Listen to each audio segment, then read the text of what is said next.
Donald Trump and Barack Obama meet at White House. President Barack Obama is hosting his successor Donald Trump at the White House for what could prove to be awkward transition talks. The Republican president-elect has questioned Mr. Obama's U.S. citizenship and vowed to dismantle his legacy. During the campaign, Mr. Obama called Mr. Trump uniquely unqualified, but now says he is rooting for him after his shock defeat of Hillary Clinton. Thousands have taken to the streets of major U.S. cities denouncing Mr. Trump. Latest updates. President Trump's possible cabinet. Trump presidency? Questions answered. Should anyone worry about Trump victory? What will President Trump do first?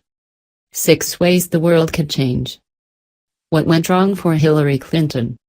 A Democratic Party in disarray. He flew from New York on his private jet and landed at Reagan National Airport, just outside the nation's capital. The two men are expected to appear together for the cameras in the Oval Office after a behind-closed-doors meeting. The president-elect is being accompanied by his wife, Melania, who will have a meeting with First Lady Michelle Obama. On Wednesday, Mr. Obama, who campaigned against Mr. Trump, urged all Americans to accept the result of the presidential election. "We are now all rooting for his success in uniting and leading the country," he said. The defeated Mrs. Clinton also told supporters Mr. Trump had to be given a chance to lead. Despite their calls, protesters gathered in several cities across the country on Wednesday. Many chanted, "Not my president." In New York, thousands marched on Trump Tower. 65 people were arrested. During demonstrations in Oakland, California, some shop windows were smashed and missiles hurled at riot police, who responded with tear gas.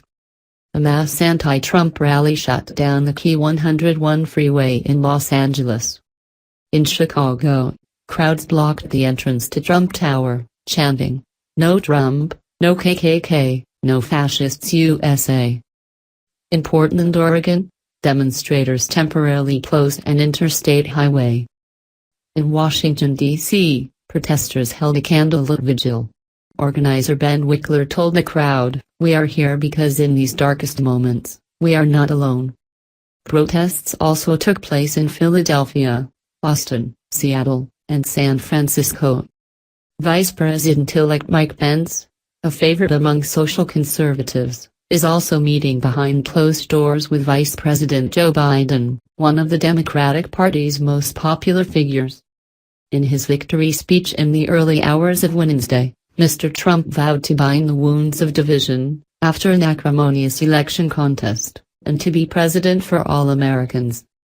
White House spokesman Josh Earnest has insisted Mr. Obama is sincere about ensuring a smooth handover when he meets Mr. Trump, although he added, "I'm not saying it's going to be an easy meeting."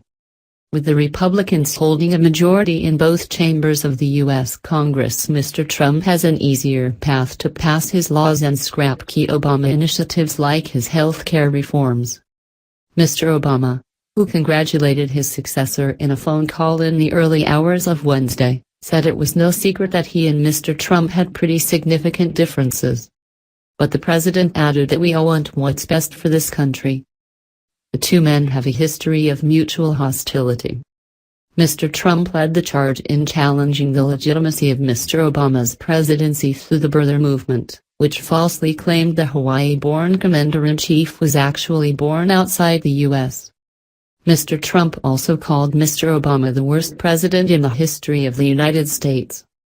For his part, the president famously skewered Mr. Trump in person at the 2011 White House Correspondents' Association dinner, which some have suggested may have spurred the New York billionaire to seek revenge. The president-elect's transition team for the 10-week period until inauguration will be led by Chris Christie, governor of New Jersey.